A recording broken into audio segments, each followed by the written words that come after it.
سورۃ الاحزاب تفسیر ابن کثیر۔ الحمد للہ رب العالمین والصلاة والسلام علی اشرف الانبیاء وسید المرسلین سیدنا محمد وعلی آلہ واصحابہ اجمعین۔ اللهم صل على سيدنا محمد وعلى آل سيدنا محمد كما صليت على إبراهيم وعلى آل إبراهيم في العالمين إنك حميد مجيد۔ أعوذ بالله من الشيطان الرجيم، بسم الله الرحمن الرحيم۔ يا أيها النبي قل لأزواجك وبناتك ونساء المؤمنين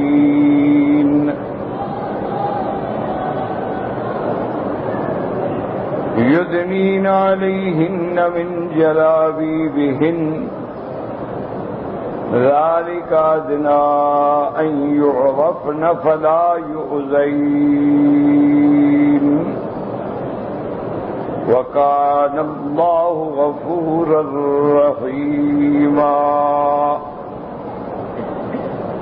لَئِن لَّمْ يَنْتَهِ الْمُنَافِقُونَ وَالَّذِينَ فِي قُلُوبِهِم مَّرَضٌ وَالْمُرْجِفُونَ فِي الْمَدِينَةِ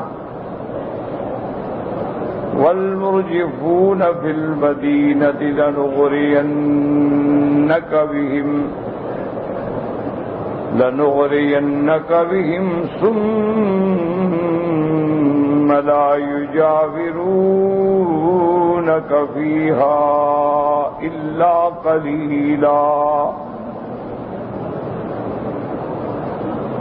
ملعونين أينما ثقفوا أخذوا وقتلوا تقتيلا۔ سنة الله في الذين خلوا من قبل ولن تجد لسنة الله تبديلا۔ اللہ تبارک و تعالی نے ان آیات مبارکہ میں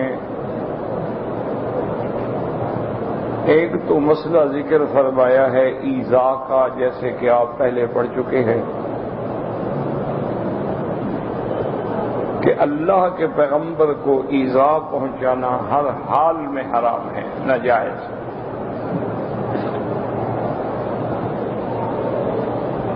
لیکن ایک ایذاء ہے جو بغیر قصد، بغیر ارادہ، اتفاق ایسا ہوا کہ وہ بات حضور کے لیے باعث ایذاء بنی، اس میں کفر تو نہیں ہے لیکن تنبیہ آ گئی کہ جیسے اصحاب رسول سے غلطی ہوئی کہ حضور پاک کے گھر آئے، بیٹھ گئے، کھانا کھانے کے بعد بھی بیٹھ گئے، تو یہ بات حضور کے لیے باعث ایذاء تھی۔ اللہ تبارک و تعالی نے تنبیہ فرما دی کہ خبردار آئندہ ایسی معمولی سی باتوں پر بھی خیال رکھو میرے محبوب کو ایذاء نہ پہنچے۔ اس کے لیے حکم دے دیا کہ جب بلایا جائے داخل ہوں، جب کھانا کھا لیں فارغ ہوں فوراً چلے جائیں۔ ایک تو یہ ایذاء، ایک ایذاء ہوتی ہے کہ قصدن عمدن آدمی اللہ کو یا اللہ کے رسول کو ایذاء پہنچائے، یہ کفر ہے۔ اللہ کو ایذاء پہنچانے کا کیا معنی؟ کہ اللہ کے لیے وہ صفتیں ثابت کرے جن سے اللہ پاک ہے، اللہ کی ذات منزہ ہے، وہ واحد ہے، وہ احد ہے، وہ صمد ہے، وہ فرد ہے، لم یلد ہے ولم یولد۔ اب اس کے لیے اولاد بنائے تو یہ کفر ہے۔ جیسے کہ یہود نے حضرت عزیر کو خدا کا بیٹا کہا، نصارہ نے سیدنا عیسیٰ علیہ السلام کو خدا کا بیٹا کہا، کفار قریش نے ملائکہ کو بنات اللہ کہا، اور بعض کفار نے اللہ کے لیے نعوذ باللہ صاحبہ یعنی بیوی کا بھی اس بات کیا، تو یہ ایذا ہے اور یہ کفر ہے۔ اسی طرح ایک ایذا یہ ہے کہ وہ اللہ کو مانتا ہے، صفات کو بھی مانتا ہے، لیکن اس کے فرمان کی تعمیل نہیں کرتا، نہ فرمانی کرتا ہے، تو یہ گناہ ہے۔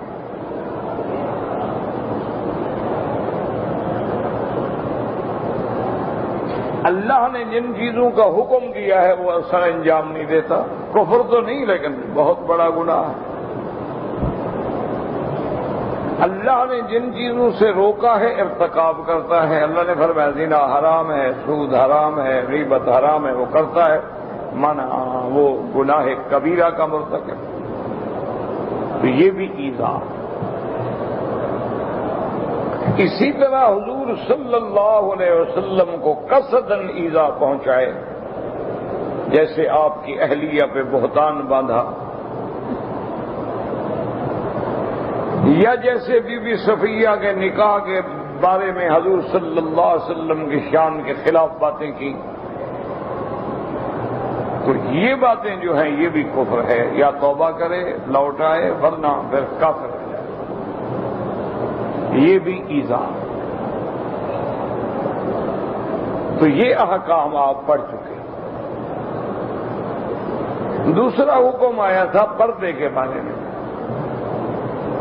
اس کے بارے میں سمجھیں کہ اللہ نے 3 سٹیج بیان کی۔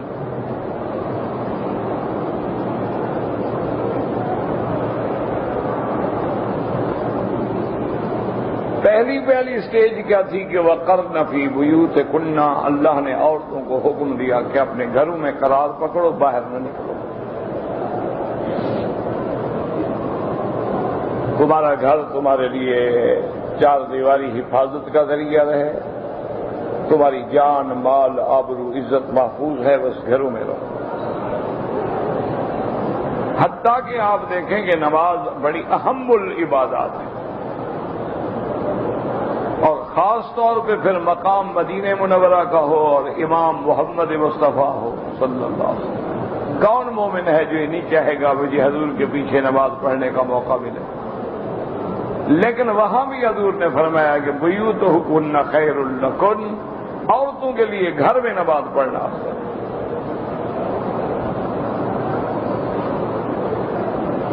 پہلا حکم یہ۔ دوسرا حکم آپ نے کیا پڑھا تھا؟ وَإِذَا سَأَلْتُمُوهُنَّ مَتَاعًا فَاسْأَلُوهُنَّ مِنْ وَرَاءِ حِجَابٍ۔ دوسرا حکم یہ تھا کہ کبھی آدمی کو ضرورت پڑتی ہے، گھر سے کوئی چیز لیتا ہے، کوئی برتن مانگ لیتا ہے، کوئی کھانا مانگ لیتا ہے، کوئی روٹی مانگ لیتا ہے، کوئی کپڑا مانگ لیتا ہے، تو فرمایا پردے کے پیچھے کھڑے ہو کے مانگو، عورت اندر ہو تم ادھر ہو، جو کہنا ہے کہہ دو اور لے کے چلے جاؤ۔ یعنی یہ تو نکلنے کا حکم نہیں، یہ تو اندر کا حکم ہے کہ عورت گھر میں ہے، لیکن ہم نے کچھ لینا ہے، خاوند نہیں ہے، کیا کریں؟ تو یہ نہیں کہ ہم گھر میں چلے جائیں، نہیں، پردے کے پیچھے کھڑے۔ اذا سألتموهن متاعا فاسألوهن من وراء حجاب۔ یعنی پہلی پابندی کیا تھی کہ گھر سے نکلو ہی نہیں۔ اچھا، دوسری پابندی یہ ہے کہ تم گھر میں تو ہو، لیکن کسی بندے کو ضرورت ہے، کوئی چیز لینا چاہتا ہے، جیسے صحابہ آ کے مسئلہ پوچھتے تھے، تو وہ مسئلہ بھی پوچھنا ہے تو تم باہر رہو گے، پردہ درمیان میں ہوگا، مسئلہ پوچھو بھی اندر بیٹھ کے جواب دے۔ یہ 2 چیزیں۔ آج اس کی تیسری حالت کا بیان ہے کہ اگر عورتوں کو گھر سے باہر جانا پڑے، وہ دونوں حکم تو پردے کے تھے نا، گھر میں رہیں، یہ تیسرا حکم ہے کہ اگر عورت کو گھر سے نکلنے کی ضرورت پیش آ جائے، گھر میں کوئی نہیں ہے، سودا لینا ہے، گھر میں کوئی نہیں ہے، چھوٹے بچے کو سکول چھوڑنا ہے، گھر میں کوئی نہیں ہے، بچی کو مدرسے سے واپس لانا ہے، گھر میں کوئی نہیں ہے، اور حالات یہ ہیں کہ اس زمانے میں ہر گھر میں کوئی اٹیچ بات تو نہیں ہوتے تھے، واش روم تو نہیں ہوتے تھے، جنگل میں عورتیں جاتی تھیں، اس کے لیے بھی مجبوری ہے، عورت نے جانا ہے۔ تو اس کے لیے کیا حکم ہے؟ فرمایا یدنین علیہن من جلابیبہن، میرا محبوب آپ عورتوں کو حکم دے دیں کہ اگر وہ ضرورت کے تابع گھر سے نکلیں تو ایک لمبی چادر لے لیں، جلباب کہتے ہیں بڑی چادر کو جو سر سے لے کر پاؤں تک آ جائے، ایک بڑی چادر لے لیں اور اس کو علیہن من، اور اس کا کچھ حصہ جو ہے سر کے آگے سے گزار کے ڈال دیں، یعنی آگے گھونگھٹ بن جائے، منہ چھپ جائے، پورا بدن چادر میں چھپ جائے۔ اور حضرت ابن عباس جو حبر المفسرین ہیں، سب سے بڑے قرآن کے مفسر ہیں، قرآن کے عالم ہیں، جنہوں نے رحمت دو عالم صلی اللہ علیہ وسلم کی صحبت میں قرآن حاصل کیا ہے، وہ چادر لے کر بتلاتے تھے شاگردوں کو کہ عورت ایسے گھونگھٹ نکالے اور ساری چادر بدن پہ لپیٹ لے اور ایک آنکھ کا حصہ ظاہر رکھے۔ اسی طرح عبیدۃ السلمانی بھی اپنے شاگردوں کو سمجھانے کے لیے چادر باقاعدہ لپیٹ کے دکھاتے۔ تو اس پردے کا فائدہ یہ ہوگا کہ ایذا سے بچ جائیں گے۔ اب ایذا کا کیا مطلب تھا سمجھیں، اصل وجہ یہ تھی کہ ضرورت کے تابع گھر سے باہر اگر شریف عورتیں، احرار، حرہ، خاندانی عورتیں نکلتی، بانیاں بھی تو نکلتی تھیں، کنیزیں بھی تو نکلتی تھیں۔ کنیز میں اور مالکہ کے پردے میں فرق ہے، اچھی طرح سمجھ لیں۔ اور کنیز سے مراد یہ نہیں جو آج کل ہم لوگ قرآنی گھر میں رکھ لیتے ہیں 500,000 ریال تنخواہ پہ، یہ کنیز نہیں۔ کنیز سے مراد وہ مملوکہ لونڈیاں ہیں جو جنگ میں ملتی تھیں جب جہاد ہوتا تھا۔ تو اس کے اور حرہ کے پردے میں کیا فرق ہے کہ حرہ عورت جو ہے، شریف عورت جو ہے، خاندانی عورت جو ہے، ذات حسب و نسب عورت جو ہے، آزاد عورت جو ہے، وہ تو اپنا چہرہ، اپنے ہاتھ، اپنے پاؤں صرف ان لوگوں کے آگے کھول سکتی ہے جن کا پڑھ چکے ہو کہ لا جناح علیہن فی آبائہن، باپ کے سامنے، بیٹے کے سامنے، بھائی کے سامنے، بھتیجے کے سامنے، بھانجے کے سامنے، عورتوں کے سامنے وہاں چہرہ کھول سکتی ہے، باقی کسی جگہ نہیں۔ لیکن باندی جو ہے وہ اگر کام کے لیے بھی باہر نکلے تو وہ چہرہ اور ہاتھ کھلے رکھ سکتی ہے، کیونکہ اس کو تو ہر وقت کام کرنا ہے، پانی بھر کے لاؤ، سودا لے آؤ، فلاں چیز لے آؤ، فلاں چیز لے آؤ، بیچاری کیسے وہ اپنے چہرے کو اور ہاتھوں کو چھپا کے رکھ سکتی؟ اس لیے اس کے اور حرہ عورت کے پردے میں تھوڑا سا فرق ہے کہ حرہ کے لیے تو چہرہ اور ہاتھ کھولنا منع ہے ہر حال میں، کسی بھی حال میں۔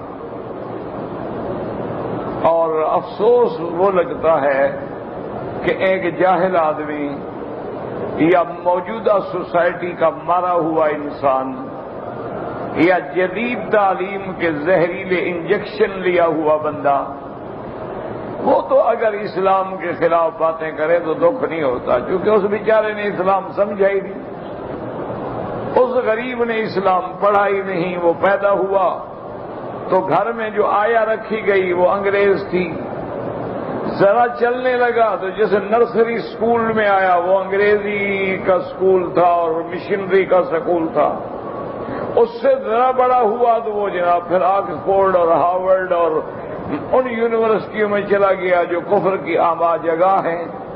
اگر اس نے اسلام کے بارے میں بھی کچھ پڑھا تو وہ کتابیں پڑھی جو انگریزوں نے لکھی ہیں، اردو تو اس کو آتی نہیں، پڑھے گا کیا غریب؟ اور انگریزی کے اندر ہمیں اسلامی لٹریچر اتنا عام نہیں ملتا، اگر ملتا ہے تو وہ انگریزوں کا لکھا ہوا ہے۔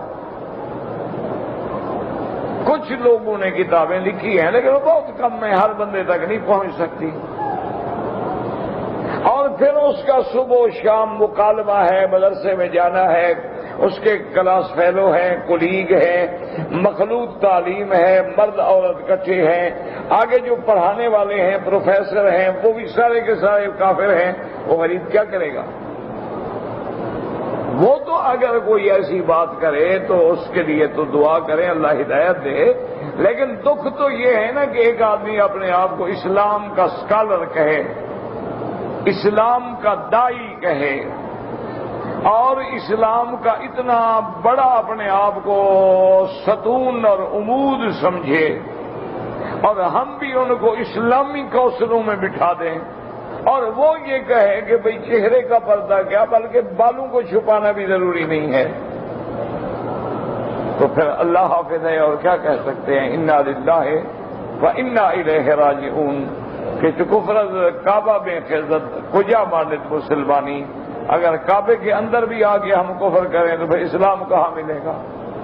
تو اگر ایک آدمی اسلامی ذہن بھی رکھتا ہو اور دعویٰ بھی کرتا ہو کہ بھئی مجھے اسلام پہ بڑی نظر ہے، میری بڑی دسترس ہے، اور پھر وہ یہ کہے کہ نہیں چہرے کا پردہ بھی نہیں، ہاتھوں کا بھی نہیں، پاؤں کا بھی نہیں، اور اگر بال بھی کھلے رہ جائیں تو کوئی بات نہیں، اچھی بات ہے کہ اسکارف باندھ لے، چہرہ کھلا رکھے. تو ایسی باتیں جب آدمی ان لوگوں سے پڑھتا ہے تو بڑا دکھ ہوتا ہے اور احساس ہوتا ہے کہ کاش اگر وہ اسلام کو سمجھ نہیں سکے تھے تو لوگوں کی گمراہی کا ذریعہ تو نہ بنتے. عورت تو ویسے ہی پردے سے نکلنے کے لیے بےتاب ہے، عورت تو ویسے باہر آنے کے لیے بےتاب ہے، اس کو تو آپ نے جتنی آزادی دی ہے وہ اس کے علاوہ اور آزادی مانگتی ہے. یعنی آج کل کی عورتیں جو ہیں آپ دیکھیں کہ جین میں اور شرٹ میں پھرتی ہیں، بیچ پہ جاتی ہیں، کلب اٹینڈ کرتی ہیں اور اسی طرح جم میں جا کے باقاعدہ ایکسرسائز کرتی ہیں، سمندر پہ جا کے سوئمنگ کرتی ہیں، سن باتھ لیتی ہیں، لیکن کہتی ہیں ابھی بھی آزادی نہیں، ہمیں اور آزادی چاہیے. بتائیے اور آزادی کا کیا مطلب ہے؟ انا للہ و انا الیہ راجعون. بہرحال وہ ہمارے مخاطب نہیں ہیں، ہمارے مخاطب بحکم قرآن مومنین ہیں. اللہ نے مومنوں کو خطاب کیا ہے کہ یا ایھا الذین آمنوا یا ایھا الذین آمنوا یا ایھا الذین آمنوا. تو اس لیے جو ایمان والے ہیں ان کو تو سوچنا پڑے گا کہ جب اگر ہر آدمی کے سامنے عورت چہرہ کھول سکتی ہے تو پھر اللہ نے یہ رشتے سارے کیوں گنے قرآن میں؟ کوئی عقل کی بات کرے نا کہ اللہ نے اتنی بڑی آیت کہ لا جناح علیہن فی آبائہن ولا ابنائہن ولا اخوانہن ولا بنی اخوانہن ولا بنی اخواتہن ولا نسائہن ولا ما ملکت ایمانہن. کیا ضرورت تھی؟ چہرہ جب سب کے سامنے کھلا ہے تو اس آیت کی ضرورت کیا تھی؟ تو معلوم ہوا اچھا چہرے اور ہاتھوں کے علاوہ باقی بدن تو ان کے باپ کے آگے بھی نہیں کھول سکتی، باقی بدن تو بھتیجے اور بھانجے کے آگے بھی نہیں کھول سکتی. تو کھول کیا سکتی ہے؟ الا ما ظہر منہا، وہ چہرہ اور ہاتھ ظاہری جو زینت ہے. بہرحال اب جناب یہ ہوتا تھا کہ جب کنیز اور حرہ کا یہ فرق تھا تو جو منافق لوگ تھے وہ جب کنیز بیچاری وہ بانیاں جو ہے گھر سے باہر نکلتی ان کو چھیڑتے، سیٹیاں مارتے، فکریں کستے، ان کا نام لے کے پکارتے. اچھا کبھی کبھی اس میں شریف عورت بھی آ جاتی، کبھی کبھی شرفا کی عورتیں بھی آ جاتی، نہ پردہ اس کا ہے نہ اس کا ہے، کیا پتہ لگے. تو اللہ نے حکم جاری کر دیا کہ کوئی شریف عورت گھر سے پردے کے بغیر باہر نہ نکلے. جب وہ پردے میں ہوگی تو اب منافق ہو یا آوارہ ہو یا کوئی لفنگا ہو یا کوئی کرائم کا مارا ہوا، جرائم کا مارا ہوا، کوئی شہوت کی پیداوار ہو تو وہ ڈر جائے گا بھی یہ تو کوئی خاندانی عورت ہے، اس کو نہ چھیڑنا ورنہ اس کے ماں باپ آ جائیں گے ابھی سیدھا کر دیں گے. تو لہذا شریف عورتیں جو ہے وہ تو اس طرح بچ گئی. اچھا اب اس کا معنی یہ نہیں کہ اسلام صرف شریفوں کی حفاظت کرتا ہے، آزار کی حفاظت کرتا ہے اور غلام بانی کے بارے میں جو مرضی ہے نہ ان کے لیے بھی آگے انتظام کر دیا گیا. یاد رکھیں ورنہ اسلام یہ کہتا ہے کہ ہم صرف مسلمان کی عزت کے محافظ نہیں، اگر کافر بھی ہمارے ساتھ معاہدہ کر لیں ہم اس کی بھی عزت کے محافظ ہیں۔ اگر کافروں کا معاہدہ ہو جائے، کافر ہمارا ذمہ بن جائے، ہم سے معاہدہ کر لے تو اس کی جان مال آبرو عزت کی بھی ہم حفاظت کریں گے، جیسے مسلمان عورت کی حفاظت کریں گے اس کی بھی حفاظت کریں گے۔ تو آگے اللہ نے حکم فرما دیا دوسرا کہ بھی شریف عورتیں تو ایذا سے بچ گئیں، باقی رہ گئیں بامیاں، اگر ان کو چھیڑنے والے باز نہ آئیں، اگر توبہ کر لیں تو جان چھوٹ گئی، اگر باز نہ آئیں، اللہ کے حکم کی نافرمانی کریں، رسول پاک کے فرمان کا خلاف کریں تو ان کی سزا یہ ہے، اللہ نے فرمایا میرا محبوب بہت جلدی ہم آپ کو طاقت دے کے ان پہ مسلط کریں گے اور پھر وہ مدینے میں نہیں رہیں گے، یا ان کو مدینے سے نکال دیا جائے گا یا چن چن کے قتل کر دیا جائے گا کہ تم چھیڑتے ہو آگے عورتوں کو۔ اللہ نے ان کے لیے بھی فیصلہ کر دیا کہ اگر ان احکامات کے آنے کے بعد وہ پھر بھی باز نہیں آتے، لئن لم ينتهِ المنافقون، اگر منافق باز نہیں آتے، والذین فی قلوبہم مرض، جن کے دلوں میں منافقت ہے، کھوٹ ہے، شہوت پرستی ہے، ہر وقت عورتوں کے پیچھے بھاگتے ہیں، اگر وہ باز نہیں آتے ہیں تو میرا محبوب ہم آپ کو طاقت دیں گے، ہم آپ کو ان پہ مسلط کریں گے، ثم لا یجاورونک فیہا الا قلیلا، پھر وہ مدینے میں نہیں رہیں گے مگر تھوڑی سی مدت، اور رہیں گے جتنی مدت حال کیا ہوگا، ملعونین، ان پہ لعنت ہوگی، اینما ثقفوا اخذوا، جہاں بھی ملے پکڑ لو، قتلوا تقتیلا، ان کو قتل کر ڈالو۔ فرمایا سنت اللہ التی قد خلت من قبل ولن تجد لسنت اللہ تبدیلا، میرا محبوب یہ حکم صرف آپ کی شریعت میں نہیں ہے، آپ سے پہلے جتنی شریعتیں ہیں ان کے لیے بھی یہی حکم ہے۔ اس زمانے میں بھی ہم نے یہی حکم دیا تھا کہ جو منافق بن کے ظاہراً اسلام لائے پھر انکار کرے اور ارتداد بھی آ جائے تو اس کی سزا قتل ہے، اس کو قتل کر دیا جائے گا تاکہ وہ گند جو ہے ہمیشہ کے لیے ختم ہو جائے۔ آپ دیکھتے ہیں نا کہ اگر کسی عضو میں اللہ نہ کرے گینگرین لگ جائے، ڈاکٹر کہتے ہیں اس کو کاٹ کے پھینک دو ورنہ سارا بدن تمہارا گل جائے گا، تو اللہ نے فرمایا یہ معاشرے کا گینگرین ہے، یہ معاشرے کے ایسے جراثیم ہیں، ان کا رہنا جو ہے مزید معاشرے کو بے حیائی پہ اور نافرمانی پہ لے جائے گا۔ ان کا علاج یہ ہے کہ جہاں ملے ان کو مارو اور ان کو نکال دو، یہ مدینے میں رہنے کے قابل نہیں ہیں۔ تو اللہ تبارک و تعالیٰ نے یہ احکامات جاری فرمائے۔ تو اب آپ سمجھ لیں کہ اللہ آپ کو بھی مجھے بھی ہر کلمے پڑھنے والے کو ہدایت دے، اللہ ہمارے بچیوں کی، بیٹیوں کی، گھر والوں کی عزتوں کو محفوظ رکھے۔ تو اللہ نے 7 آیتیں ہیں قرآن کی جو اس مسئلے کے بارے میں ہیں، ورنہ تو ایک آیت بھی کافی ہے، بس اللہ حکم دے دے بات ختم ہو گئی۔ 7 آیتیں اللہ نے قرآن کی نازل فرمائیں، 3 آیتیں سورۃ الاحزاب میں اور 4 آیتیں سورۃ النور میں، اور ان 7 آیتوں کو اکٹھا کر لیں اور ترجمہ پڑھ لیں، تفاسیر پڑھ لیں تو آپ کو سمجھ آ جائے گا کہ پردہ کتنا ضروری بات ہے اور پردہ کتنی بڑی اہمیت رکھتا ہے۔ اسی لیے پھر اس کا عمل بھی دیکھ لیں صحابہ کا کہ جب یہ حکم آ گیا اس کے بعد کسی صحابی نے کسی عورت کے چہرے پہ نظر نہیں ڈالی، اس کے بعد کوئی عورت چہرہ کھلا کر کے کسی صحابی کے سامنے نہیں آئی، کسی صحابی نے کسی عورت سے ہاتھ نہیں ملایا، کسی عورت نے کسی غیر مرد کو ہاتھ نہیں دیا، کسی صحابی نے کسی غیر عورت کے شوہر کی عدم موجودگی میں اس کے گھر میں آ کے ڈیرا نہیں لگایا کہ بھئی چلو جی کیا حرج ہے، گھر میں عورت تو ہے، چائے پی لیں گے چلے جائیں گے۔ تو یہ چیزیں اسلام نے سکھا دی، صحابہ نے اس پہ عمل کر کے دکھلا دیا، اور سب سے بڑی گواہی بیوی کی ہوتی ہے، یاد رکھیں۔ اور بیوی بھی عالمہ ہو، فاضلہ ہو، ذکیہ ہو، محدثہ ہو، مفسرہ ہو، اس کی گواہی کا کیا مقام ہوگا۔ بی بی عائشہ فرماتی ہیں واللہ ما مس ید رسول اللہ، کہتی ہیں خدا کی قسم میرے مدنی محمد مصطفیٰ کا کبھی کسی غیر عورت کو ہاتھ لگا بھی نہیں، یعنی اللہ کا نبی ہاتھ نہیں ملاتا۔ اور آج ہم جناب شیک ہینڈ کریں اور ہاتھ ملائیں اور ہیلو ہیلو کریں اور السلام علیکم کریں اور جناب ہنسی مذاق اور ہلا گلا کریں، تو یہ تو کافروں سے بھی آگے بڑھ گئے۔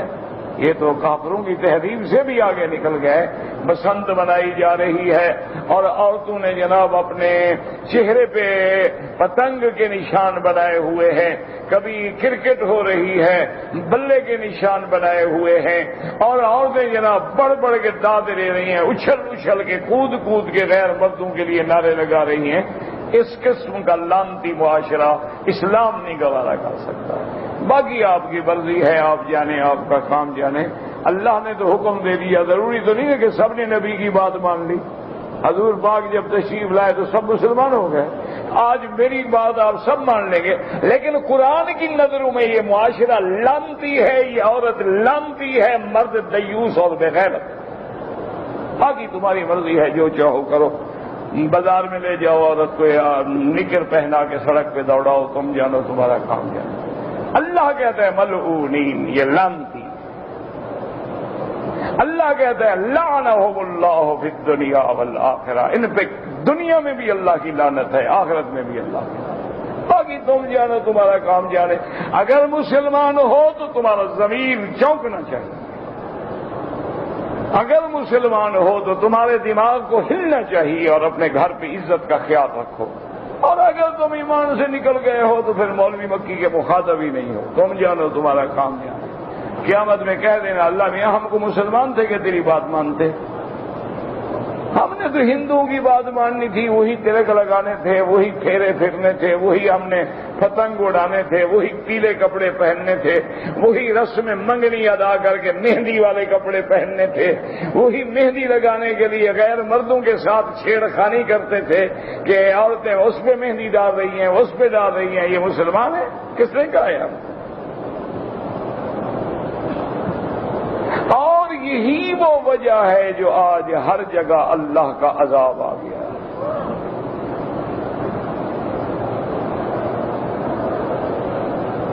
ویسے ایک بات آپ دیکھیں نا, اچھا اگر کوئی آپ کا بے انتہا قیمتی کتا ہو, آپ نے جرمنی شیپرڈ رکھا ہوا ہو, آپ نے بڑا قیمتی لاکھوں روپے خرچ کر کے کتا خریدا ہوا ہو, جس کو آپ مکھن کھلاتے ہوں, ساتھ سلاتے ہوں, کار میں ساتھ بٹھاتے ہوں, جس کے منہ کو پکڑ کے بوسے دیتے ہوں, اگر وہ پاگل ہو جائے کیا کرو گے؟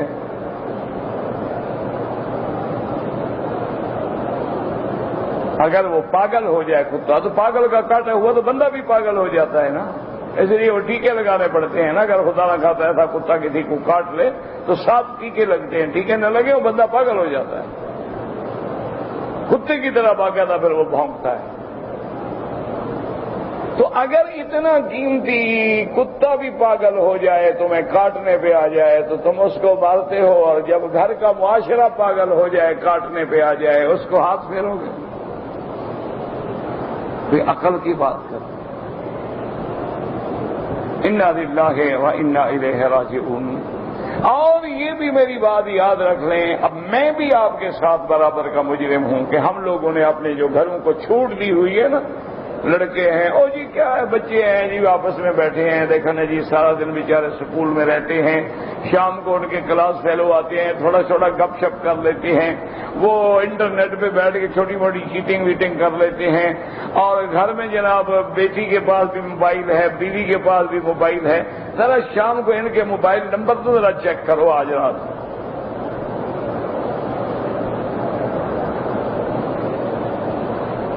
آج آپ اپنی بیٹی کا موبائل لے لیں, بیوی کا بھی لے لیں, دوسرے کمرے میں بیٹھ کے جتنے نمبر ہیں سب پہ کال کریں.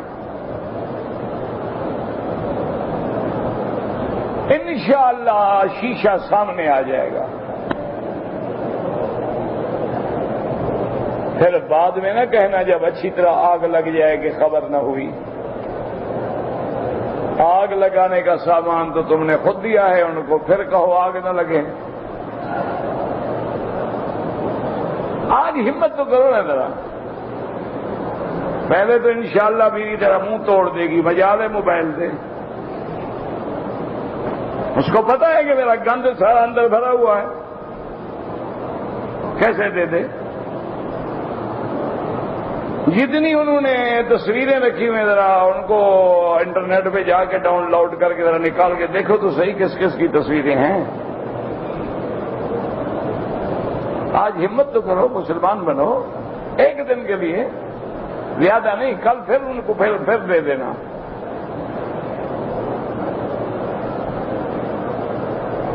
تجربہ کر لو کہ ہمارے گھر میں کیا ہو رہا ہے. اب چلو بیٹا ہے اس کا موبائل لے لو، زیادہ لمبی چوڑی بحث کرنے کی ضرورت نہیں ہے. میرا ایک دوست تھا، اس کا بچہ بڑا علاج کرا کر آگے تنگ آ گیا، ہر وقت بیمار. وہ غریب میرے پاس آیا، وہ کہنے لگا جی میرا لڑکا بیمار ہے، دعا کریں. میں نے کہا یار میری دعا لگتی تو میری خود نہ لگ جاتی، میں خود اچھا نہ ہو جاتا. بہرحال تم کہتے ہو دعا کروں گا. کیا ہے؟ انہوں نے کہا کہ میں نے کوئی دنیا کا ڈاکٹر نہیں چھوڑا. میں نے کہا یار ایک دوست ہے میرا ڈاکٹر ہے، یہاں جہاد ہسپتال میں تھا، چلا گیا بیچارہ، انڈیا کا تھا. انہوں نے کہا بڑا اچھا فزیشین ہے، بڑا سمجھدار ہے، مجھے اس پہ بڑی تسلی ہے، بچے کو لے آؤ میں تمہارے ساتھ جاتا ہوں. وہ بچے کو لے آیا. میں نے کہا اس کی ساری رپورٹیں، ساری فائلیں، سارے کاغذات سب لے آؤ. جہاں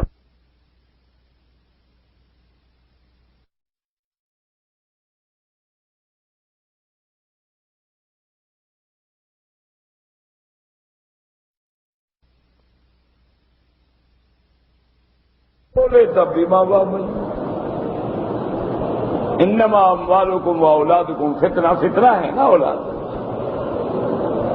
خیر میں اس کے بعد لے گیا. میں نے کہا یار بھی اس نے ذرا بڑا مہربانی کی، ساری فائلیں چیک کی.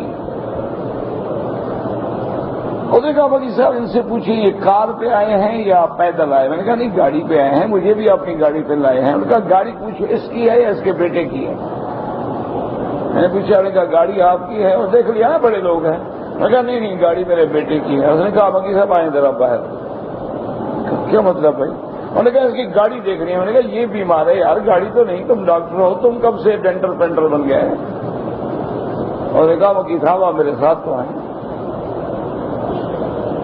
میں ساتھ چلا گیا. انہوں نے کہا بیٹا گاڑی کھولے آ رہا تھا، دکھاؤ ہمیں گاڑی، بڑی اچھی گاڑی رکھی ہوئی ہے. انہوں نے بڑے شوق سے گاڑی کھولی. ڈاکٹر صاحب سیٹ پہ بیٹھ گئے، مجھے بٹھایا. اس کے بعد کہتے ذرا یہ جو کیسٹ لگی ہے نا بیٹا اس کو ذرا آن کرو. کیسٹ جب آن ہوئی، انہوں نے کہا جی اس کو یہی بیماری ہے، یہ عشق کا مارا ہوا ہے بیچارہ، اس کا علاج کریں، یہ بیماری ہے اس کو، اور ہماری بیماری کوئی نہیں ہے اس کو. یہ 14ویں صدی کا مجنو ہے بیچارہ. انہوں نے کہا یہ نیا نیا مجنو بنا ہے، اس کے دو علاج ہیں. یا تو اس کے باپ سے کہو اس کی جہاں چاہتا ہے شادی کر دے، وہ لیلا آگے اس کو ٹھیک کر دے. اگر وہ نہیں کر سکتا ہے تو پھر رات کمرہ بند کر کے ریڈیو فل ویلیوم پہ کھول کے 100 جوتا مارے اس کو، اور 3 دن مارتا رہے. چوتھے دن یہ بیمار ہو تو میرے پاس لے آنا.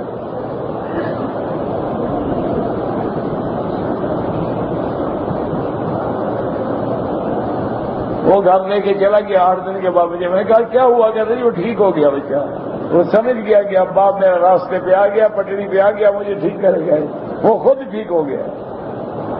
اس نے وہ کیسے سیسٹ بھی نکال کے گاڑی سے سب پھینک دیے ہیں. اب ماشاءاللہ سارا دن قرآن سنتا ہے، کیسٹ پہ حدیث سنتا ہے، علماء کی تقریریں سنتا ہے. اب اس میں چینج آ گیا. میں نے کہا سمجھ گیا نا کہ اب باپ گرم ہو گیا ہے، اب وقت آ گیا ماشاءاللہ، اس کا ٹیمپو بھی گرم ہو گیا، اب آخری لیول پہ پہنچ گیا.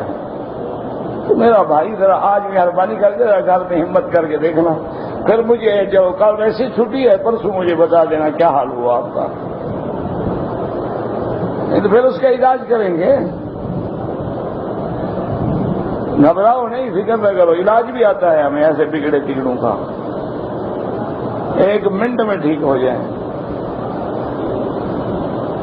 بسم اللہ الرحمن الرحیم. یا ایھا النبی قل لازواجک وبناتک ونساء المؤمنین یدنین علیہن من جلابیبہن.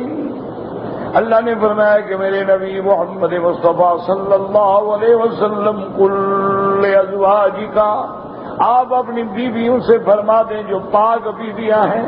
دیکھ حضور کی بیویاں ہیں نا، بیویاں بھی پاک، میرا محمد بھی پاک، مدینہ بھی پاک، پھر بھی یہ حکم آ رہا، ہم تو ناپاک ہیں نا، تو یہ تو پاک لوگوں کو بھی حکم دیا جا رہا ہے۔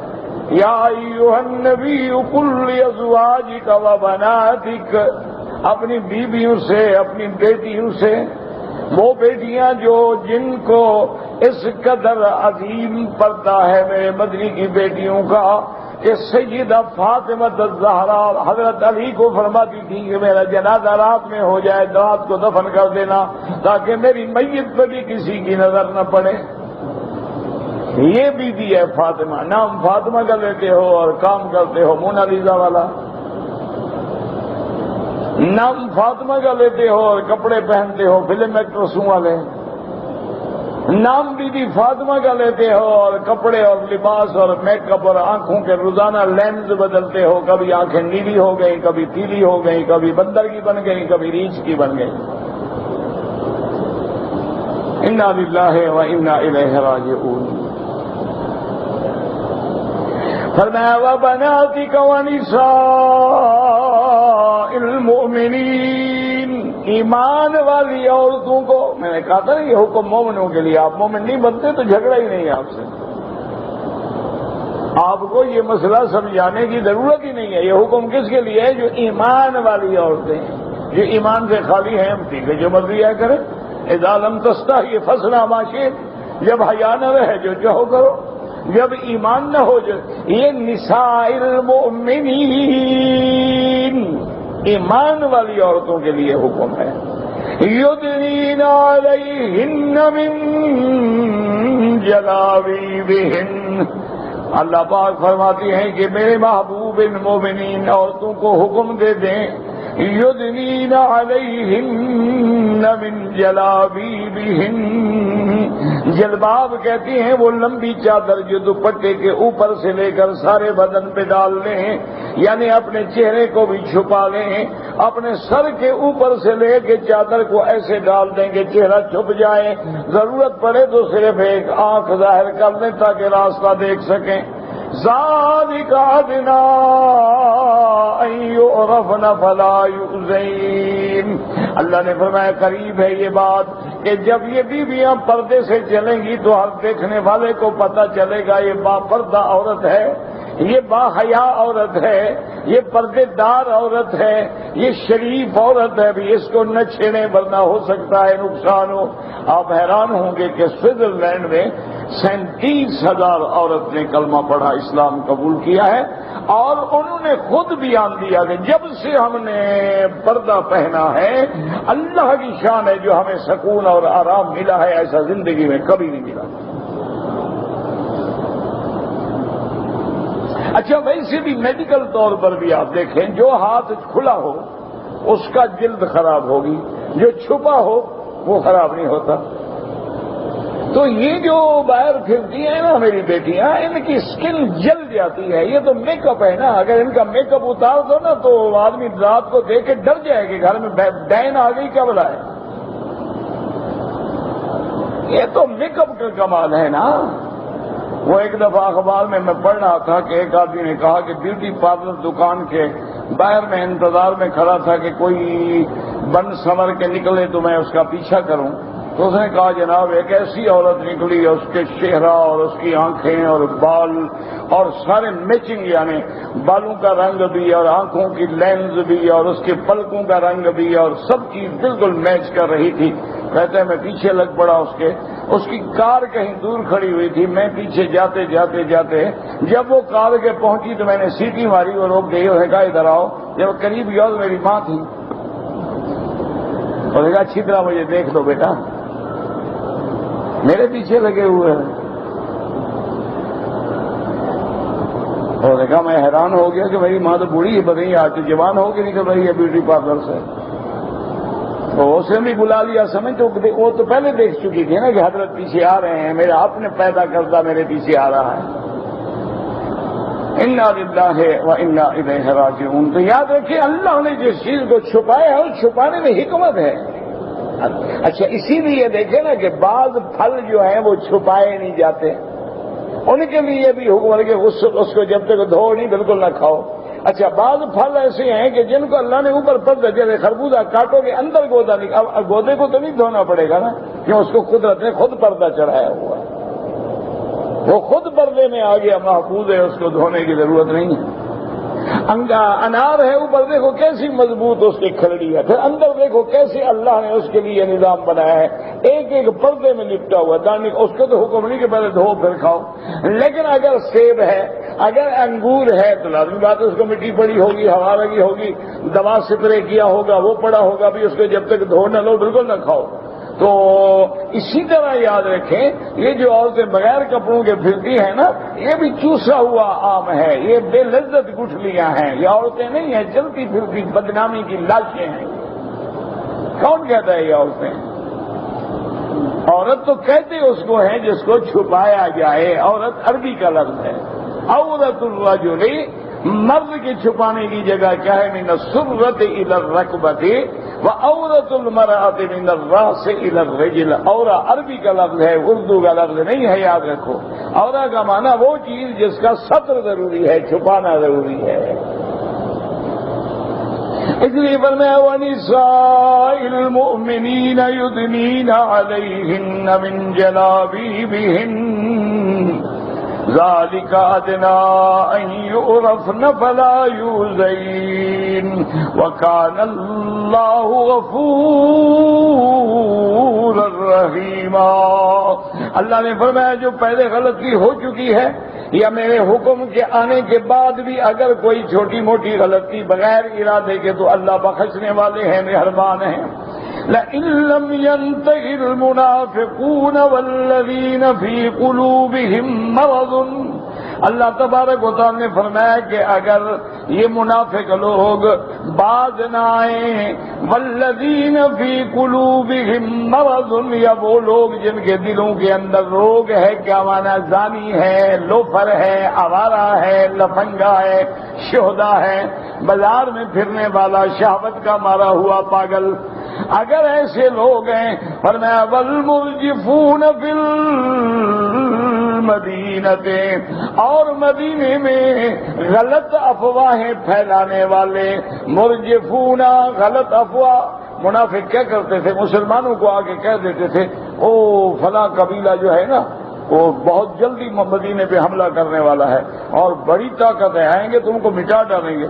مسلمان گھبرا جاتے، پریشان ہو جاتے، دوسرے دن کہتے وہ فلاں قبیلہ بھی ان سے مل گیا ہے۔ تو یہ ہے افواہ باز لوگ جو مسلمانوں کو ڈراتے ہیں۔ والمرجفون فی المدینہ لنغرینک بہم، میرا مدینہ نسلطنک بہم، ہم آپ کو ان پہ مسلط کر دیں گے۔ ثم لا یجاورونک فیہا الا قلیلا، پھر یہ مدینے میں نہیں رہیں گے مگر تھوڑی مدت، اور جتنے دن رہیں گے حال کیا ہوگا؟ ملعونین، ان پہ اللہ کی لعنت، عورتوں کو چھیڑنے والوں پہ اللہ کی، اور جو عورتیں مردوں کو چھیڑیں ان کا کیا خیال ہے؟ انا للہ و انا الیہ راجعون۔ آج کل یہ ڈر نہیں لگتا ہے کہ لڑکے چھیڑیں گے، آج کل تو ڈر ہے وہ عورتیں چھیڑتی ہیں۔ ملعونین، ان پہ اللہ کی لعنت۔ اینما سکبو مانا وہ جدو جہاں ملیں کیا کرو؟ اخذو پکڑو، وقتلوا تقتیلا، اور ان کو سزائے قتل دو، ٹکڑے ٹکڑے کر دو۔ اس لیے سوا جو ہے نا تشدید سے ہے، وقتلوا تقتیلا، سنت اللہ فی الذین خلوا من قبل، میرا محبوب اسی طرح منافقین کے بارے میں، اسی طرح ان لوگوں کے بارے میں پہلے سے پچھلی شریعتوں میں بھی یہی حکم ہے۔ وَلَن تَجِدَ لِسُنَّتِ اللَّهِ تَبْدِيلًا، اللہ کے فیصلے میں کوئی تغیر تبدل نہیں ہوتا ہے، یہ صرف آپ کی شریعت میں نہیں، پہلی شریعتوں میں بھی ہم نے یہی حکم دیا تھا۔ واللہ اعلم۔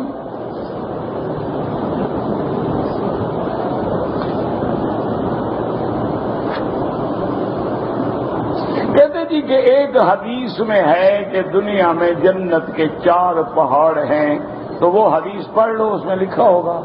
کہاں ہے وہ حدیث؟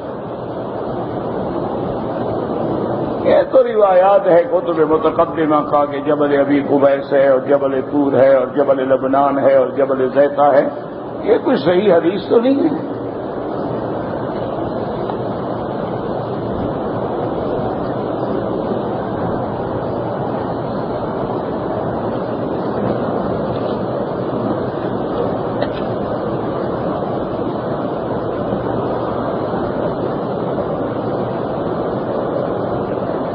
سجدہ کرنا پڑ جائے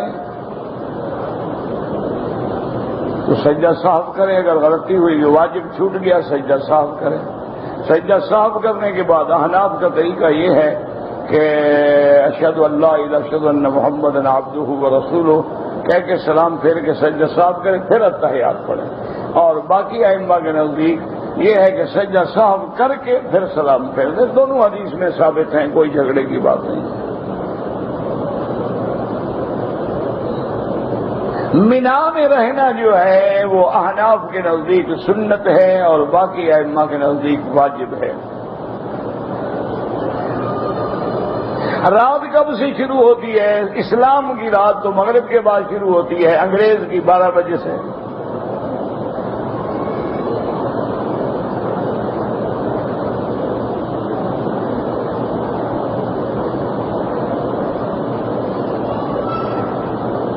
اگر ماں باپ محتاج نہیں ہیں اور بیٹا یہاں رہتا ہے تو کیا کریں؟ محتاج نہ ہوں تب بھی ان کی خدمت کریں، ان کے لیے ہدایہ بھیجیں، ان کے لیے چیزیں خرید کے بھیجیں، ان کا احترام کریں۔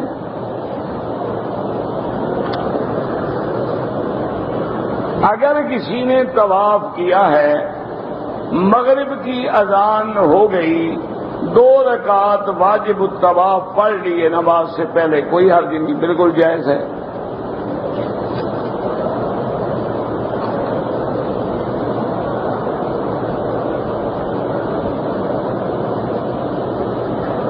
بہرحال آپ کے دوست مدینہ منورہ گیا تھا، اس نے احرام نہیں باندھا، تو اگر تو بغیر عذر کے نہیں باندھا پھر تو میقات سے تجاوز کیا، دم پڑ گئی۔ اگر کوئی کام شام کے لیے گیا تھا تو بچ جائے گا دم سے۔ بہرحال اس نے عمرہ نہیں کیا، حج کرے گا تو حج افراد ہوگا۔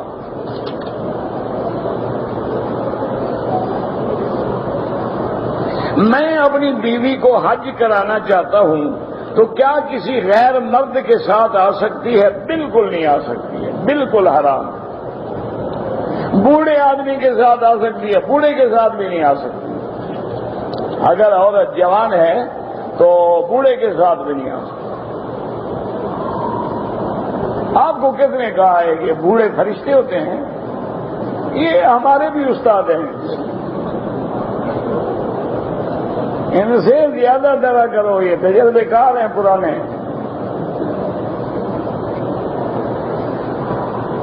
ان کو ایسے نہ سمجھنا، یہ تو بالکل وہ دیکھا نہیں بگلا بیٹھا ہوتا ہے سمندر کے کنارے، مچھلی آئی نہیں اور پکڑا نہیں ہوتا۔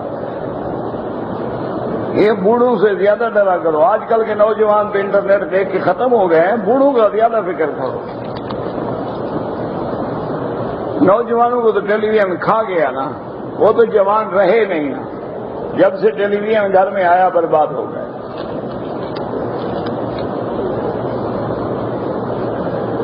ظہر اور عصر کی نماز میں امام صاحب اونچی آواز میں کیوں نہیں قرآن پڑھتے؟ ان سے جا کے پوچھو، میں تو نماز نہیں پڑھتا۔ ہر چیز کا میں ذمہ دار ہوں کہ میں جواب دیتا ہوں۔ امام موجود ہیں، جا کے پوچھو۔ اللہ کا یہی حکم ہے کہ یہ 3 نمازیں جہری ہیں، 2 سری ہیں، بس ختم۔ حکمت معلوم ہو نہ ہو اللہ کی کوئی ضرورت، ہم نے تو تعمیل کر دی ہے، لیکن علماء نے لکھا ہے کہ چونکہ اللہ ہم زور سے بولیں تو سنتا ہے، آہستہ بولیں تو سنتا ہے، لہذا کچھ جہری رکھ دی، کچھ سری رکھ دی، تاکہ لوگوں کو سمجھ آئے کہ میں ہر چیز سن رہا ہوں۔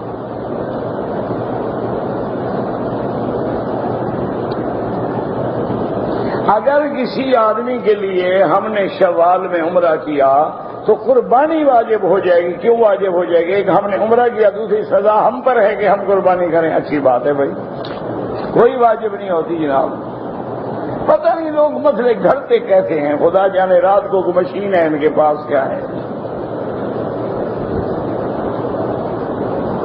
ایک آدمی نے 2 دفعہ اپنی بیوی کو طلاق دیا تو کافی ہے، یہ 2 گولیاں کافی ہیں، تیسری نہ مارنا ورنہ ہمیشہ کے لیے کام ختم ہو جائے گا۔ اب بہرحال چاہتا ہے تو دوبارہ نکاح کر سکتا ہے۔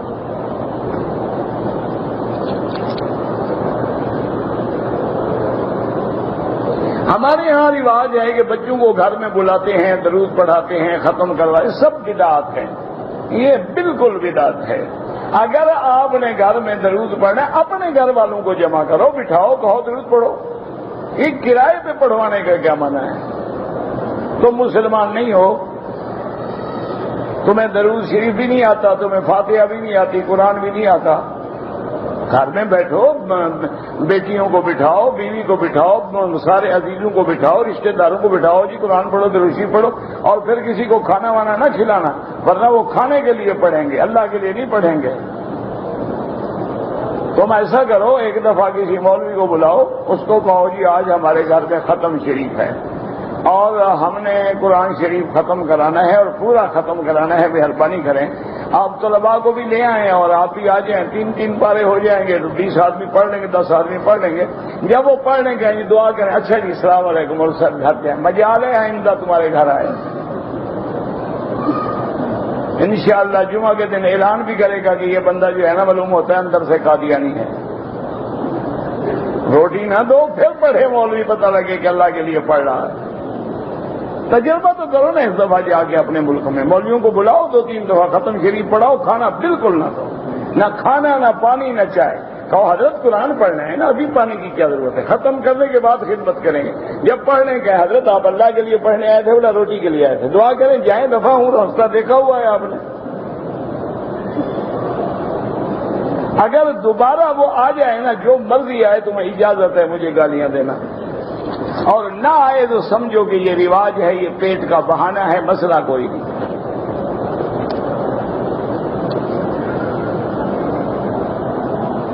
بہرحال اگر کسی آدمی نے، دیکھو یاد رکھو کہ حج کے مہینے جو ہیں شوال، ذی القعدہ، ذی الحجہ، یہ حج کے مہینے یاد رکھو۔ رمضان المبارک گزرا، حج کے مہینے شروع ہو گئے، تو شوال، ذی القعدہ، ذی الحجہ، اس میں اگر کوئی بندہ اپنے ملک کے میقات سے آ کے عمرہ کرے اور پھر حج کرے تو حج تمتع ہوگا۔ اگر مسجد عائشہ سے یہ جیرانہ سے کرے تمتع نہیں ہوگا، اس کے لیے یہ عمرہ کرنا ہی منع ہے۔ لیکن پھر بھی امام ابو حنیفہ فرماتے ہیں دم پڑ جائے گی، باقی اماں کہتے ہیں دم نہیں ہوگی۔ وہ یہ فرماتے ہیں کہ اگر اس نے عمرہ کر لیا ہے، چاہے مدینے سے کیا ہے، چاہے طائف سے کیا ہے، کسی حال میں کیا ہے اور اسی سال حج بھی پڑے گا، وہ کہتے ہیں لازماً تمتع ہو گیا کہ ایک حج اور عمرہ دونوں ایک سیزن میں اکٹھے ہو گئے۔ لیکن امام صاحب فرماتے ہیں کہ نہیں، کیونکہ تمتع ہے ہی ان لوگوں کے لیے جو باہر سے آتے ہیں۔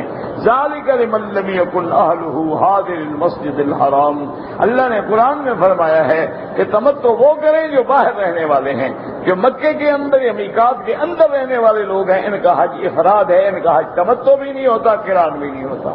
یعنی مکے والے نہ قران کر سکتے ہیں نہ، ہاں یہ الگ بات ہے مثلا کہ مکے میں آپ رہتے ہیں لیکن آپ چھٹی چلے گئے، پاکستان، بنگلہ دیش، برما، کہیں چلے گئے، اب واپس آ کے آپ نے ان مہینوں میں عمرہ کر لیا ہے، اب حج بھی کرنا چاہتے ہیں تو یاد رکھیں کہ اب لازم آپ کا تمتع ہوگا۔ اور تمتع ہو جانے کا معنی کیا ہوتا ہے کہ عمرہ بھی ہو گیا، درمیان میں فائدہ بھی ہو گیا، پھر حج بھی کر لیا، تو کنکری مار کے ایک بکری ذبح کر کے سر منڈا پہ کوئی مسئلہ نہیں، کوئی مشکل نہیں، کوئی ایسی بات تو نہیں کہ تمتع ہو گیا ثواب ہو گیا۔ اللهم صل على سيدنا محمد وعلى آل سيدنا محمد وبارك وسلم۔ اللهم انت ربي لا اله الا انت الاحد الصمد الفرد الذي لم يلد ولم يولد ولم يكن له كفوا احد۔ اللهم اصلحنا واصلح بنا واصلح اولادنا واولاد المسلمين۔ اللهم اصلح شبابنا وشباب المسلمين۔ اللهم اصلح بناتنا وبنات المسلمين۔ اللهم اصلح احوالنا واحوال المسلمين، اللهم اصلح امورنا وامور المسلمين، اللهم اصلح قلوبنا وقلوب المسلمين، اللهم اصلح نياتنا ونيات المسلمين، اللهم اصلح ذرياتنا وذريات المسلمين، اللهم اجعل لنا وللمسلمين من كل هم فرجا، من كل ضيق مخرجا، ومن كل بلاء عافیہ۔ یا اللہ عالم اسلام میں اپنی رحمتی نازل فرما۔ یا اللہ مسلمان کشمیر میں ہیں، عراق میں ہیں، فلسطین میں ہیں، عرب میں ہیں، عجم میں ہیں، ان کی جان مال آبرو عزت کی حفاظت فرما۔ یا اللہ مسلمان ملکوں کی حفاظت فرما۔ یا اللہ مسلمان ملکوں کی حفاظت فرما۔ یا اللہ اس بلد الامین کو قیامت تک ہر فتنے سے محفوظ فرما۔ یا الہ العالمین مساجد کی، مدارس کی، دین والوں کی حفاظت فرما۔ یا اللہ دین کے کام کرنے والوں کی حفاظت فرما۔ یا اللہ قرآن پڑھانے والے، حدیث پڑھانے والے، دین کی تبلیغ کرنے والے سب کو کاملان و کامیاب فرما، سب کی قدم قدم پہ حفاظت فرما۔ یا اللہ جو تیرے نام لیوا ہیں اپنے نام کی لاج رکھ کے ان کی حفاظت فرما دے۔ یا اللہ بیماروں کو شفا عطا فرما، بے حیاؤں کو حیا عطا فرما، بے دینوں کو دین عطا فرما، بے اولادوں کو اولاد عطا فرما، قرض داروں کے قرض عطا فرما، جن کا رزق تنگ ہے ان کے رزق میں برکتیں عطا فرما۔ یا اللہ ہماری بگڑی بنا دے، یا اللہ ہمارے اجڑے ہوئے گھروں کا آباد فرما دے، یا اللہ ہمارا خاتمہ ایمان پہ فرما، اور جب آخری گھڑی آئے تو زبان پہ جاری فرما لا الہ الا اللہ محمد الرسول اللہ، وصلی اللہ تعالی علی خیر خلقہ سیدنا محمد